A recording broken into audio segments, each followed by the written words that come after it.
I've been playing the piano since I was 3. My mother was fond of saying I climbed up on the piano bench and was plinking away before I could talk. From 3 to 9, I accompanied my father, who was a wonderful baritone singer, and I always had a chance to play some of my solo repertoire. So I did quite a lot of touring in my early days. I settled down at 9.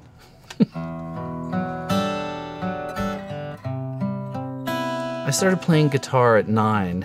Infused with the music of the 60s. Cream, the Beatles, Hair. Even more, though, I was drawn to jazz, musical theater, and classical music, especially Gershwin and Bernstein, Chopin, Richard Rodgers, Art Tatum, Debussy, Copland, Ravel. In the late 60s, there was this Brazilian Revolution. The beautiful love songs of Antonio Carlos Jobim. Jobim's love songs took the country by storm. I felt like a door opened, and that forever changed my life. Suddenly I realized there was broader horizons than just my insular world.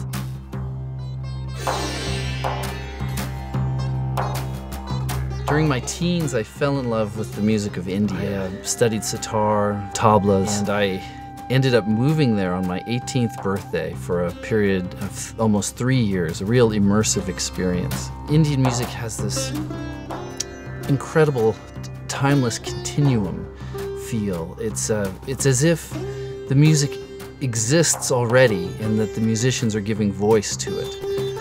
And this especially intrigued me. And I also loved the connection Indian music had with the natural world. There was morning ragas, evening ragas.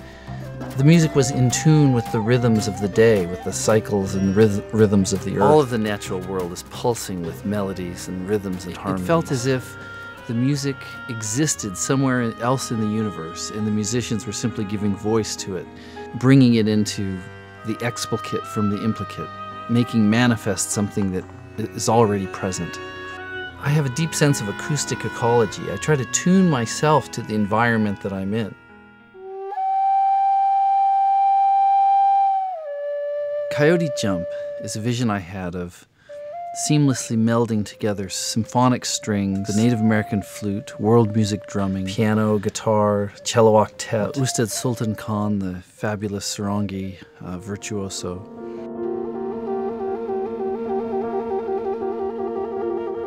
I wanted to feature native music in a different setting. I wanted to bring it into the concert hall and represent it in serious classical composition. I really wanted to cross boundaries with this recording.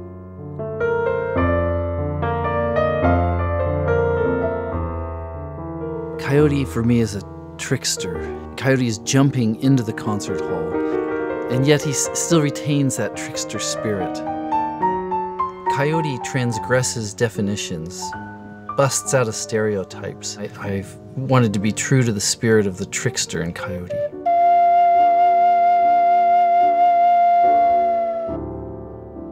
With this album, I feel like I've really realized the combination of something that I've never heard before.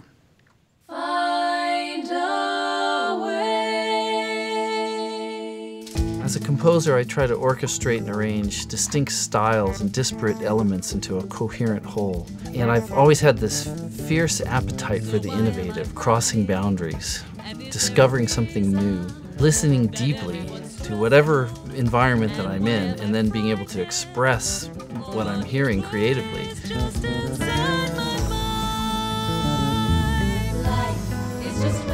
Listening for me is meditation.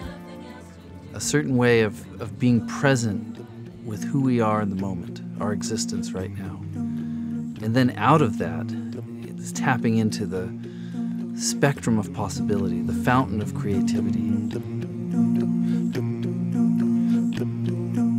Yeah, I'm still searching for the lost chord. That notion that there exists a novel sound, something new none of us have heard before. Not a recombination of things, but rather something completely different. And now for something completely different. Ultimately, music is a universal language.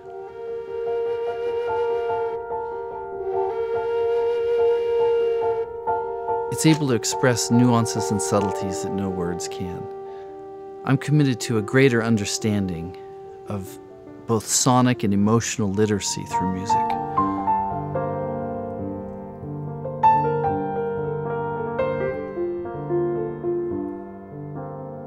Not only do our lives have more meaning creatively, but we're fulfilled in ways we can't even imagine.